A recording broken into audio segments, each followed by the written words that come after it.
Hello friends, কেমন আছো? ভালো আছো তো? আজকে আমি মাশরুম দিয়ে এটা রান্না করব, মানে একটা স্ন্যাক্স বানাবো। প্রথমে প্যানে আমি অল্প বাটার দিয়ে নিয়েছি, বাটারটা একটু মেল্ট হতে দিয়েছি, আর কুচি কুচি করে কেটে নিয়েছি হলো মাশরুমগুলোতে দেবো আমি গোলমরিচ গুঁড়ো, নুন দিয়ে অল্প ভাজা ভাজা করে নিয়েছি। আর আমার একটু হজমের প্রবলেম, তাই আমি গোলমরিচ দিই।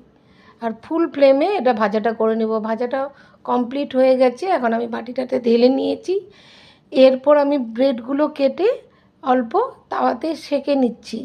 নিচটা ক্রাঞ্চি করে নেব, একটা সাইড সেঁকে নেব, তারপর আমি ওগুলোকে নামিয়ে নেব। নামানোর পরে যেই সাইডটাতে সেঁকে নিয়েছি তার উপরে আমি অল্প চিজ দিয়েছি, আর যে স্টাফিংটা বানিয়েছি মাশরুমে সেটা দেব। সেটা দিয়ে আমি এখন আবার অল্প সেঁকে নেব। প্রথমে বাটার দিয়েছি, বাটারটাকে মেল্ট হতে দিয়েছি। মেল্ট হয়ে যাওয়ার পরে আমি আবার একটু সেঁকে নিচ্ছি। উপরেরটা তো ক্রাঞ্চি হয়ে গেছিলো, যেহেতু আমি চিজ দিয়েছি এই জন্য অল্প ঢেকে দিয়েছি। এখন পুরো রেডি হয়ে গেছে, ক্রাঞ্চি হয়েছে।